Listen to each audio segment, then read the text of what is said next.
Till date 10-12-13 lakh টাকা গেছে গা ভাই। Welcome to Dubai.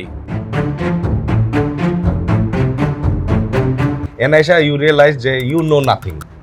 মানে কারো কাছে যদি কোনো ড্রিম থাকে ওটা ফুলফিল করতে কোনো না কোনোভাবে স্ট্রাগল করতেছে, ইন্সপিরেশন পাইতেছে না, লাইক মাইন্ডেড পিপল পাইতেছে না, অথবা ইনফ্রাস্ট্রাকচার নাই, দুবাইটা আছে। এখানে আইসা you start thinking about the proper meaning of scaling. Scaling হচ্ছে আমি কিভাবে জিনিসটাকে এমনভাবে বড় করতে পারি, কিভাবে অটোমেশন করতে পারি, কিভাবে নিজে নিজে হতে পারে এবং সারাক্ষণ নিজের ইনভলভ না থাকা যায়। আর আমরা যেখানে সবাই স্কিল স্ট্যাকিং করতেছি, মানে আমরা এখন বেসিক্যালি স্কিল স্ট্যাকিং করতেছি, এখন বিজনেস স্ট্যাকিং করতেছি। সো বিজনেস স্ট্যাকিং বলতে একটা বিজনেসের মূলধন কিস্তি আরেকটা বিজনেস থেকে আসতেছে, ওইটারটা আরেকটা, এইভাবে it's a chain reaction. Will give it our best shot. If it clicks, it will be a success story for whole dropout school. If it doesn't, we'll figure something else out.